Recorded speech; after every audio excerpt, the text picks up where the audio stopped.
ఈ అంశం ఇవాళ కొత్త కాదు. మీడియా ముందుకు వచ్చింది కానీ ఇది ప్రతి ఇంట్లో చర్చ జరుగుతుంది. ఈ సమస్య ప్రతి ఒక్కరికి తెలుసు. బట్ ఎవ్వరు కూడా డేర్ చేయట్లేదు. రైతులు ముఖ్యంగా ఆలోచించుకోవాలి ఏంటంటే ఇది మన సమస్య కాదు కదా అనుకుంటే రేపు మీ ఇంటి వరకు వస్తుంది. ఇది 16 ఎకరాలు వాళ్ళు కలెక్టర్ గారు 8 ఎకరాలు ఉంటే 16 ఎకరాలు అని చెప్తాంది. అంటే ఇక్కడ కష్టం చేసి కొనుక్కొని నాలా కన్వర్షన్ తర్వాత ఇల్లు కట్టుకున్న పరిస్థితి ఏంది? ఇప్పుడు వీళ్ళంతా అమాయకులు. అంటే మా వరకు రాలే కదా అనుకుంటున్నారు కానీ ఈ సర్వే నెంబర్ ఎంత 974, 75, 78, 79లో ఉన్న వాళ్ళందరూ అప్రమత్తంగా ఉండాలి. ఈ కట్టుకున్న ఏ ఇల్లు మీది కాదని గవర్నమెంట్ చెప్తుంది, ఇక్కడ కలెక్టర్ చెప్తుంది. కలెక్టర్ గారి పద్ధతి అసలు చాలా బాగాలేదు. గతంలో శ్రీలక్ష్మి గారిని చూసినాం మనం. ఆమె కూడా ఒక ఐఏఎస్ ఇలాగే ఎంతో గర్వంతో ఎవడేం చేస్తాడులే అంటే చిప్పకూడు తినాల్సి వచ్చింది.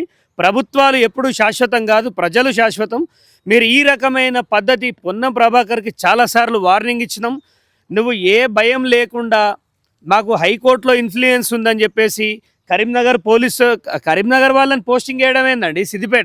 సిద్దిపేట జిల్లాల పోలీసులు లేరా? వాళ్ళకి చేత కదా.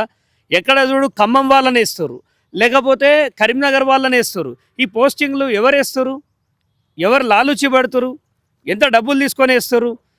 ఆయన జాగాలకు వచ్చి ఆయన మీద ట్రెస్పాసర్ పెట్టిరంటే ఇలా రేవంత్ రెడ్డి గారు మీరు ఇమ్మీడియట్గా ఈ పొన్నం ప్రభాకర్ అనేటోడు అన్ఫిట్ క్యాండిడేటు, ఏదో గతి లేకైనాను ఆ పరిస్థితులలో ఉస్నాబాద్లో గెలిపియడం అనేది ప్రజలకు శాపమైపోయింది.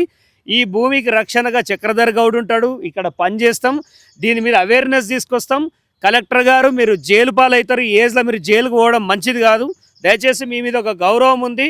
మీరు ఒక హియరింగ్ కండక్ట్ చేయకుండా మంచి చెడు రెండు వైపులా వినకుండా మీరు డైరెక్ట్ తేల్చి పారేయడం అంటే ఏంటంటే మీరు సుప్రీంకోర్టులో సమాధానం చెప్పాల్సి వస్తుంది. మీ ఇష్టం ఉన్నట్టు చేస్తే నడవదు. ప్రజల యొక్క సొమ్ము తింటున్నారు మీరు. పొన్నం ప్రభాకర్ ఓడండి ఏడా కరీంనగర్లో కౌన్సిలర్కి గెలవన్నోని తీసుకొచ్చి ఉస్నాబాద్ ప్రజలు ఎమ్మెల్యేని చేసి నువ్వేదో పీకుతావు అనుకుంటే ఇక్కడ సిద్దిపేటలో వచ్చి నీ అన్న కొడుకుని పెట్టుకొని అనూపుని పెట్టుకొని తమాషాలు చేస్తా అంటే ఊరుకుంటాం అనుకుంటున్నావా? ఇవాళ ఇతని పైన కేసులు పెట్టేసి ఆయన లోపలేసి కొడితే అయిపోతుందా? ఇలాంటి కేసులు చాలా ఎదుర్కొన్నాం. మీరు ఇట్లాంటి తమాషాలు చేస్తే మీకు పుట్టగతులు ఉండవు. జాగ్రత్త. డాక్యుమెంట్స్ అంతా కరెక్ట్ ఉన్నాయి. ఆ అబ్బాయిని ఇక్కడ ఏరియాలో మేము దాదాపు 20 ఏళ్ళ నుంచి చూస్తున్నాం. ఆ పిల్లగాని స్కూల్కి పోతున్నప్పటి నుంచి చూస్తున్నాం. మీరు నిస్సిగ్గుగా వన్ సైడెడ్గా చేసి పారేసి ఈ ల్యాండ్ కొట్టేస్తామంటే ఈయన్నే మీకు సమాధులు దౌతాం. మీ రాజకీయానికి ఇక్కడ సమాధులు దౌతాం. తస్మాత్ జాగ్రత్త పొన్నం ప్రభాకర్. నీకు ఈ మధ్య మినిస్టర్ అయిన తర్వాత కళ్ళు నెత్తికెక్కినాయి. నీ బలుపు నీ కళ్ళు రెండు దించుతాం. జర మనిషిలాగా ప్రవర్తించు. అన్యాయంగా వాళ్ళ జాగ జోలికి వచ్చిన, వాళ్ళ పొలం జోలికి వచ్చిన, దాదాపుగా ఈ ల్యాండ్ మీద చాలా రోజులుగా చాలామంది కళ్ళు ఉన్నప్పటికీ ఎవరూ డేర్ చేయలేదు.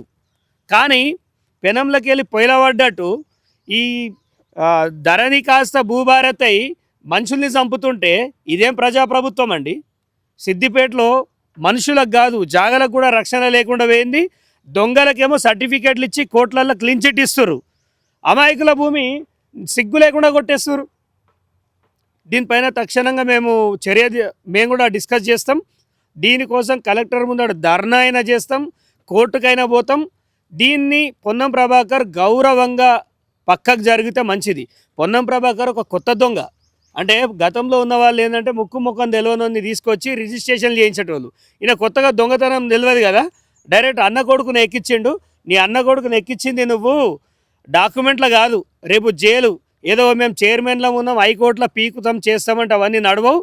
ఇది తక్షణమే మీరు వెనక్కి తీసుకొని ఈ మ్యాటర్ సైలెంట్ చేసి వాళ్ళని పిలిచి మీ జాగా మీరు ఉంచుకోండి రా బాబు, మాకు సంబంధం లేదంటే నీ పొలిటికల్ కెరియర్కి మంచిది. లేదనుకో ఇదే సిద్దిపేటలో బట్టలు కూడా తీసి కొడతారని చెప్తున్నాను.